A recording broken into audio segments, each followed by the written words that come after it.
What's up, everybody? Welcome back to Twisted Life of TV. I am Poetry. You are here for another recap and review.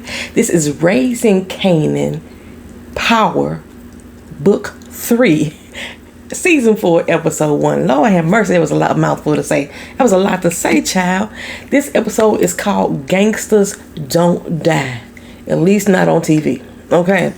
Y'all, if y'all been here before, welcome back. If you're new to this channel, go ahead and hit the subscribe button. I'm going to let you know right now, as much as I love this show, I am not one to sugarcoat how I feel if I feel like something's wrong. So if you here for me to just like praise the show all together, you on the wrong channel. I'm going to let you know that right now. And I'm giving y'all that disclaimer because this particular episode, I got something to say about it. Y'all, I told y'all how much I loved Unique as a character, and I thought Joey Badass was cute and stuff like that. Well, times have changed, because I was disappointed in the fact that they resurrected him. I really was. I know the fans were screaming, yes, bring back Joey Badass. Well, bring back Unique is what they were screaming. And I'm like, he dead. Sometimes the main characters gotta go. Okay, we had him for 3 good seasons. Let him go, let him go, let him go. I actually wanted Ronnie to be the all-out antagonist. That's what I wanted to happen. I want him to last for a long time, giving the Thomas family the blues, somebody to fight against. But here we are with Unique back in the building, back in the game. And a lot of y'all suspected that he was Breeze. All of y'all theories, everybody's channels I watched, everybody I had conversation with that believe Unique and Breeze are the same person, it don't make sense to me. Nobody knew that he was dead for sure, right? So why would he need to change his identity? Make that make sense. The one who unalived him, his brother, died. He dead. And Unique saw that he was dead. So why would Unique need to reinvent himself? Plus, Breeze was around when Tommy and Ghost was around Kanan. He was Kanan's partner. Can you picture Unique and Kanan being partners and Unique being Kanan's mentor? All the shit that Unique was going through to try to get back in the game, and he really couldn't. He couldn't get his feet wet, and he's going to be Kanan's mentor. Does that make sense to y'all? I don't think so. I don't think so. But they did say that Breeze is supposed to make his way into the Raising Kanan franchise. So we are eventually going to see who Breeze is. So it'll be exciting to see that. But y'all still think that it's Unique. We going to see which one of us is right. But for now, I know there are heartbreaks, setbacks. I forgot how the damn song go. I know there are heartbreaks, setbacks. Bet you for a crap about I'm on snap back. I've been through the ups and downs. You know, I get around. So to me, it's all a part of the game. I know I fucked that all up. But whatever. If I ain't a coke man or the dope man, I'm for sure. Man, I gotta take it. No need to say shit. I'm gonna take it. Robberies turn to homicides and some shit like that. It ain't nothing to play with. It's been too doggone long, child. Y'all know what I'm talking about. Make money. Okay, whatever. Let's fucking go. Let's go, right? So anyway, we start off with the explosive ending from season 3 where Kanan just dropped Ronnie, right? And Rox just dropped the cop. Who is Malcolm, who is Howard, who is Epps, you know, Kanan's daddy. She just dropped him. And like, he was getting good with his pops. He was just getting good at them. And you just watch your mom dead that whole relationship. You was already having beef with her to begin with. I think that's kind of fucked up, right? But once they dipped, who appeared undead? Unique, okay? And I still don't understand why the hell Unique would be anywhere near that spot. Unless Rock already knew he was alive and alerted him to be there. Okay? Well, we're about to find out in this particular episode. Because now we're going to go back 3 months earlier. Now Ronnie, he had beat the cowboy shit out of Unique. Beat him bad, y'all. You know what I'm saying? Beat his ass and tossed him among some dirty diapers deep down in the landfill in the middle of the fucking woods. That's where he was at. Baby, the thunder rolled. The lightning strike. And Unique rose. His eyeball socket all blown the fuck out. Flesh torn from his face. His head split to the white meat. Blood was seeping all down his face. He even lost some teeth probably. I don't know. They didn't show us that part. But he probably lost some teeth. Because the way that Ronnie was beating the fuck out of him with that bat. He should have lost a lot more. Plus his damn mind. Okay. But he's still able to breathe. Okay. You know. He should have been broken the hell up. He should have been broken up. Just like that bat that Ronnie used against him, it was broken for beating the shit out of Unique. But he got to his feet. He was steady, shaking and stuff like that, you know. And I was like, why? How's he able to do this? Because that's motherfucking Unique, right? That's Unique, right? You better act like you know what you mean. Okay, so dumbass Ronnie, he done put his brother in the vehicle, drove his brother out here to the damn woods, dropped his ass off a cliffside amongst the damn dirty diapers, and he didn't bother one time to check to see if the body was lifeless. Does that sound like something Ronnie would do? No. Does that sound like something Ronnie would do? No. Okay. But, I mean, that would be something that Courtney Kemp and her writing crew would do and overlook and try to make us think that we stupid. No, it makes for good TV. So I'm going to digress for right now. Okay. But, baby, Unique somehow made his way to this little deserted gas station. You know, he out in the sticks, like I said. He found a working payphone child. Now, the gas station looked like it's destitute. The tumbleweed blowing across the fucking parking lot. The lights blinking on the telephone booth. You know, the signs swaying. And the windows all boarded up. But the telephone motherfucking works. And he picked up the phone and he called his boy Early. Now, we heard mention of Early way back in season 1. Didn't give no thought about it because they never said nothing about Early again. But anywho, he fell to the floor on the booth of the telephone, on the floor of the telephone booth, right before he told Early his location. But somehow, Early knew. He brought his ass on out there in the middle of the woods and he picked up Unique, right? Now, Early is being played by the comedian named Chris Redd. And I was wondering if they're going to make Early the comic relief for Team Unique, so to speak. And I saw throughout this episode they was trying to make him land some punchlines. Shit wasn't coming across funny to me. Okay, anywho. So I think that Early is going to be a reoccurring character, but I'm not certain. Well, like I said, Early being the friend that he supposedly is or whatever, he didn't ask no questions, you know. He just got him the safety. And, you know, the safety that most criminal enterprises go to is their own personal doctors who we know as veterinarians. Every TV show that we've seen on TV for the most part, they got a secret doctor, and the doctor is usually a veterinarian. I don't know how true to life that is, but somehow, you know, when they don't want to go to the hospital, that's where they go. So there must be some truth to it. So Lou got his spot popping. Famous, he out the booth, he on the stage again. Jukebox there with Aisha. And at first I'm confused. I'm like, am I confused that she is? Okay. I thought she was pushing up on Juke last season, but I keep forgetting this is 3 months earlier. Okay. She actually still with Kanan at this point, remember, right? But Kanan is looking at her like, you look like you want Juke. Because she was asking too many questions about Juke, okay? But then she scooted her little chair closer to him like, I'm so happy that we together, so okay. But at the same time, I thought he dissed her and left her the fuck alone because he was messing with Crystal. Didn't he drop her because she wasn't putting out? So is this before she wouldn't put out? But he rocking with Crystal. I don't girl. The timeline in this episode is fucked up. Let me tell you. They went back 3 months and they forgot where the fuck they was at. Okay. So anyway, I was like, Lou, he apologized to Jukebox for not showing up for her audition when she auditioned for Butter. Remember, he was in jail. That's why he couldn't make it. She was real mature about the fact that he wasn't there. ended. Marvin, he was down at the spot too, supporting the grand opening of Cafe Vu, I forgot what it was called. And you know, somebody hit him up on the pager. So I was like, they kind of threw this entire timeline off with this situation here. Kanan was narrating, saying that all this that we're watching right now had already been seen.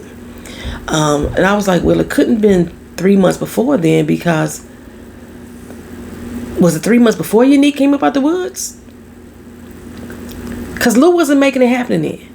Was it when Unique came up out the woods? Because Lou hadn't made it happen then either. Kanan wasn't fucking with Famous like that, so why would he be down there watching Famous on stage? And I thought it was after Lou disappeared that Famous came down to the bar to get a job and to work in the studio. It wasn't beforehand. So like I said, they got this whole timeline fucked up. But correct me if I'm wrong down in the comment section. Y'all know, y'all correct me all the time. Anyway, I didn't think that Lou was making it happen yet 3 months ago. But I was like, okay, so if this is 3 months prior, then where's Ronnie? He should be in this particular episode. You can't make me believe Unique resurrected 3 months earlier, because that didn't make sense either. Okay, so Rock, she is the only one who is not there, because last season she was brought in for a few questions from the police. So she's still down at the station. Her and Howard in there, they make eye contact with one another, and if looks could kill, I don't know which one of them would have been dead first. Okay, but speaking of the Walking Dead, the vet says that Unique need a lot of work, child, a lot of work, and a constant caregiver. Now Early was like, I don't give a fuck about none of that. All I care about is that he gonna live long enough to pay his debt. Okay, is he gonna pay for all of this? If he die, who fucking care? Okay, apparently Early has to babysit Unique now in order to make sure that he get paid back, because he paid the doctor already out of his own money, and he want to make sure that Unique give him his motherfucking money back for this, right? So now the doc say, you know, him paying you back is the least of your goddamn problems. He may come back as a whole new motherfucker. And I think they setting this up so y'all could it possibly be right, you know, about the Breeze situation. But I was like, nah. Something about this episode don't feel right to me. It feels kind of like how Courtney Kemp would normally do around the third or the fourth season. Shit just start falling apart and still don't start making no sense. And then I start complaining about every goddamn thing. That's what this episode felt like to me. Okay. Like they just trying to fit a storyline in. Because like Unique was supposed to die, but the fans were crazy about Joey Badass and this character, so they brought him back, and they had to rewrite the script to bring him back, right? But I don't think they knew what they was doing at the writers' table. I don't think they knew what they was doing. Okay, well anyway, it's like I said, since Early got to take care of him, it's odd. He walking around with multiple brain fractures, according to the damn vet. But I guess Early he built for this because he's a mechanic. You know, he got his own. He can put shit back together, right? So first he takes him back to his garage, and he throw Unique's broken ass onto the bed. all the while Unique is muttering about his initial rage that he had with Rock about his battle over territory. It appears that his short-term memory may have been lacking, but he knew to call Early. Okay, he didn't call Wardell, because Wardell was still alive a few months ago, you know, 3 months back. Or was it maybe 4 months back for Wardell? But anyway, he knew to call Early, and then he remembered that he was in love with Rock. But he always been infatuated with Rock.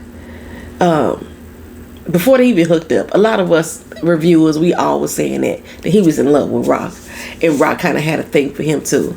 Because on Rock's end, it seems like she done put Unique behind her, or maybe not, because baby, Rock got a baby, or she pregnant. She got morning sickness going on right now, and even though she was eating a symphony ball when she left out of that police station, this baby ain't symphonies. It ain't symphonies. So we find out that the phone call or the text message that Marvin got was from Stefano. Odd, okay? They set this up as if this is their first meeting. face to face. Now, when Rock met with Stefano and was asking him could she do business with him, he pretended he had never met Marvin before. So we find out that him and Marvin been doing business on the side in this particular meeting. Okay. Stefano needs him to be a hitman, or I don't even want to say a hitman, but a henchman, a tough guy for him. Put a little fear in somebody's heart. Okay. And this is all because this guy, Tommaso, is fucking around on Stefano's daughter. And it's not necessarily about the cheating. It's got to do with the fact that Tommaso is not discreet about the fact that he fucking around on Stefano's daughter. And it's making Stefano's family look weak. Okay.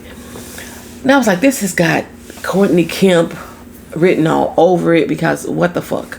What does any of these scenarios that we have presently seen have to do with business, with the exception of the recovery of Unique? How is this advancing the storyline at all? Okay. How is this advancing anything that the Thomas family has their hands involved in at all? It doesn't make sense to me. Okay.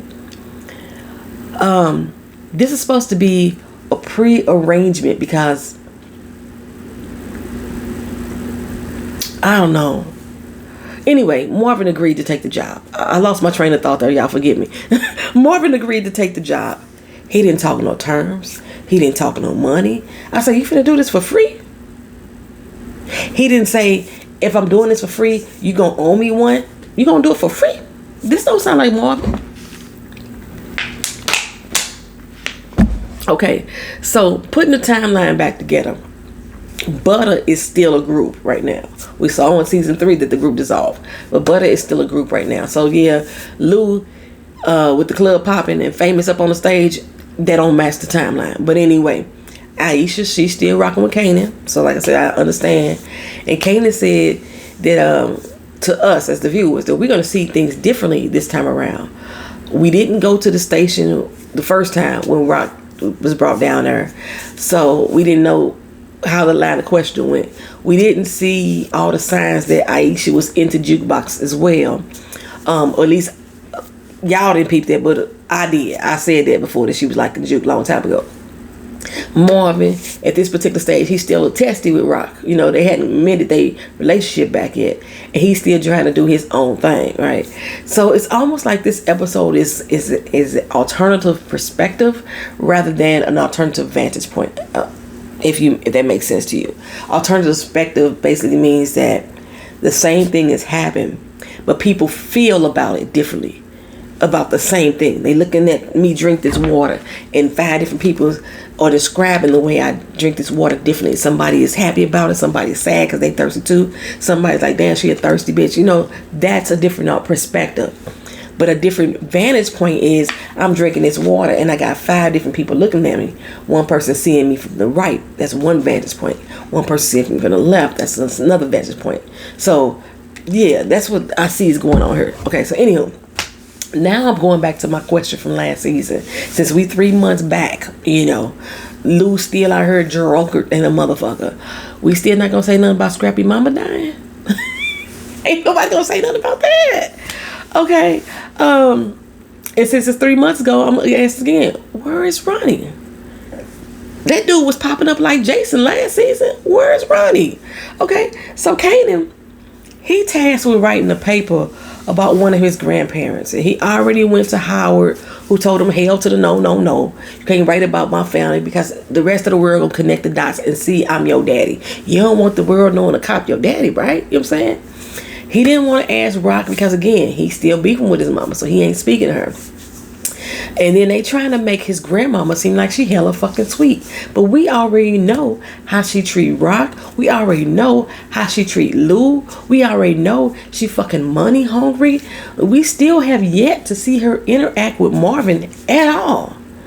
And I'm going to tell y'all, it was sweet and all, him kumbaya with his motherfucking grandmother. But I gave no fucks about it. I gave no fucks about him sitting up there with his grandmama. I gave no fucks about learning the backstory about his granddaddy. I am here for this show for the motherfucking street life. Okay? And this episode is lacking the street life at this particular point.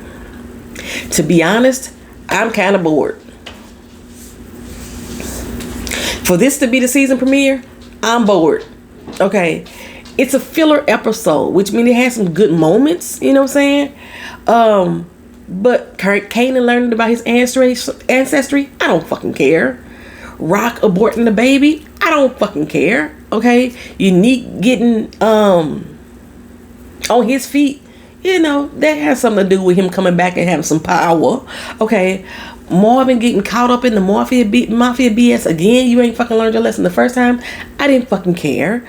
Lou, we ain't seen him since we saw him in the club earlier.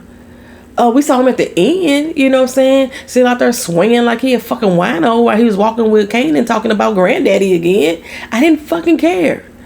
There has been no drug interaction at all this particular episode. No money moves being made at all this particular episode. None. Okay? I feel like I'm watching a fucking soap opera right now. I'm highly disappointed. Highly disappointed right now. So Jukebox, who we ain't never seen behind the wheel of a car, she go to pick up Rock from the abortion clinic, and Rock confesses to her about the baby and the fact that the baby was Unique's. What the fuck did she expect Jukebox to say? She's still a kid too, okay? What is she supposed to say about her auntie having an abortion after getting pregnant by her sworn enemy, other than, I don't know what to say about that. And again, Jukebox is carrying everybody's secrets because she told her to take that shit to the grave. What the fuck you tell her for? You didn't have to tell her. Why you put that on that child? Okay? And she even mentioned the fact that she could have possibly loved Unique. She could have possibly done so. Okay? They are really feeding into the storyline that Unique is going to be this different type of dude. He's supposed to be rage fueled. He's supposed to be vicious. Unique was already vicious. That's one reason why I loved him. Because he was like no holds barred, cutthroat type of motherfucker. He was already vicious. Then he started making stupid ass moves. And the way he talking right now seemed hella fucking weak. Initially, Early was described as Unique's friend. Somebody that he could have really trusted. That's what they said about him in season 1. But Early seemed like he actually annoyed that Unique even in his presence. Like if he wasn't getting paid money or getting paid back money, then he wouldn't have saved Unique's life. And the way that Unique talking is like, I'm paying you nigga to be my bitch. Okay? And Early is like, fuck you talking about, cuz? That's how Early is. So it's like, the introduction to Early ain't making sense to me at all. Okay? But Early do give him some solid advice though. He tell him, sit your ass tight. Quit trying to walk through the fucking house and try to get up here and run out of here and do yada yada this and yada yada that. Don't make any moves right now, because right now, nigga, you invisible. Don't nobody know that you alive. Give yourself time to heal and keep your fucking ear to the street. Okay? In his mind, ain't no way Ronnie worked alone. Somebody have to be doing this. He had to take that from a higher power in order to try to take out his own brother. So Unique ain't really told him what really went down. But somehow he told him about the fact that him and Rock was fucking around. And that was a big secret. So I'm surprised about that. Okay. And then in this Ronnie situation, the fight that he had with Unique, that was alone. Nobody pressured him to do that.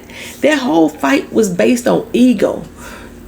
Unique wanted to check him about who he was being the king of the street. Ronnie wanted to check him about who the fuck he was. And they got into a fisticuffs. And all of a sudden, some motherfucker ended up dead, but not really. Okay. So the whole fight was them fucking ego tripping. But anywho, Early come back and tell him, look her, Rock name is all over these streets. And she got his spot. And she with his connect. So of course he like Rock betrayed him. Okay. Let her tell it. She was out the fucking game.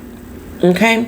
And then to hear that Ronnie and Kanan was working together too. Remember they hooked up right after the beatdown. Okay. So now it makes it look like the whole Thomas family is fucking against him. And he like, that's that bitch son. Okay. He not gonna do anything without her. When she tell him to do it, he gonna do. So I was like, wait a minute, did you forget that Rock was having problems with Kanan the whole time y'all was fucking around? Did you forget they was having beef? Or did he think that was part of the long game, the long con that Rock was running on him? But because you know she will run a long con on some motherfucker, right? But anyway, I think I'm just I'm feeling some kind of way about the fact that Unique's character is back, or maybe I'm really seeing what I'm hearing, seeing what I'm seeing. But Joey Badass, his acting in this episode is bad. It's ass.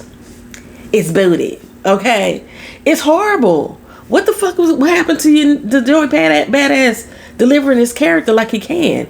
He talking. He got all that fucking spittle flying out his motherfucking mouth, and he not even conveying the aggression genuinely to me. Every time that Early rolled his eyes while he was talking, I was like, nigga, me too. Me too. I was feeling the same way, right? He different, all right, and not in a good fucking way. It's like the person who wrote Jannard, Power Book Force, you know, Diamond's brother Jannard. I hated the way that actor acted or that character was portrayed. I really did. It looks to me as if whoever wrote that character wrote Unique's character in this first episode. And that's not saying nothing good. I also didn't like the direction. Mario Van Peebles, he did a horrible fucking job directing this episode. Sasha Penn, who normally writes for Power Book Force, he was helping Albert Minas writing on this particular episode. It shows all over that Sasha Penn was in on this. The music, the coloration of it, everything was horribly done. Okay, if I hear one more motherfucking tale about Granddaddy, oh my God, we hear more top tales about him. Marvin knocks out and threatens Stefano's son-in-law as ordered. Okay, Unique finally got a gun from Early. He even got the keys to the whip, right? So now he casing Ronnie. He rolled up on Ronnie and found out that Ronnie is hanging out with Juliana. Dude, Juliana was all, you know, we already a problem with Unique anyway. So of course everybody's going up against him, right? Jukebot meets up with Nicole's dad again, tells him how she made the group and the benefits. He tells her about the benefits of joining the army and definitely the cons about that racist institution as well. And then Jess walked back into Lou's life. Remember Jess' famous sister? We didn't fucking need to see her. We need to fucking see that moment, okay? She walked back in looking like a goddamn tramp with bad highlights. Did she have on fishnet stockings too? Girl. I am the least bit interested in everything I just said just happened. The least bit interested. I wasn't even interested in the fact that Kanan grandmama got cancer. She's a cancerous fucking woman. I mean, I'm not wishing that on anybody. I wish nobody would have to suffer with that disease. But she is not a character that I give a fuck about at all. At all. It's the only thing I liked about her character is to show her antagonizing the shit out of Rock and then showing how much Rock is like her damn mama. And understand where Rock get it from. But other than that, I don't give a fuck about her sweetness and her bond with Kanan. I mean, why? Why should I? Okay? Her, like I said, her and Rock, the same damn person in a lot of aspects. She even asking Kanan to keep the secret the same way that Rock asked Jukebox to keep her secret. And why does Grandma don't have a relationship with Jukebox? She her oldest grandchild. We ain't never seen her interact with Jukebox the same way we ain't never seen her interact with her oldest fucking son Marvin. Ever. It's 4 seasons. Okay. So we finally learned how Unique ended up at that warehouse. Because he's out stalking everybody, he gonna track down everybody that did him wrong, and now it's time for him to get his payback, right? So he got the gun now, and he already saw Ronnie with Juliana. He didn't bother to try to kill any one of them, but he saw Luke. You remember Luke was out there swaying like Ned DeWino and shit, and he was gonna try to take him out, but Luke was saved. Luke was saved by being taken back into the bar, so that was a fail. So somehow he followed Rock, and Rock didn't have her people telling her like she was doing. Remember, they shot up her house with her Unique in it, and then she had people staged outside her, and they was telling her and She ain't had none of the people with her because remember she went into the warehouse with Marvin and Howard, and of course she don't want nobody to know that she associated with Howard. So you hear the gunshots, the pow into Ronnie, the pow into Howard, and then you watch Marvin, Rock, and Kanan leave the building. Now remind you, Marvin, Rock, and Howard went in, but Marvin, Rock, and Kanan left out together. No Ronnie, no Howard. So what Unique do? He get out the car. He walk into the warehouse. He walks past Ronnie and aims the gun at Howard. Hand is shaking. But what was he gonna do? He was already dead. What was he gonna do? Was he gonna plant the gun? But why? Because that would just implicate Early. Because Early just handed him the gun. It ain't like he wiped no prints off and shit like that. What was he gonna do? That was the whole episode, y'all. That was it. That was it. That was the entire fucking episode. Power. Raising Kanan. Gangsters don't die. But the right in this episode did. See you in the next one, though. Thank you for watching. Thank you for being here. Like, comment, share, subscribe. Peace.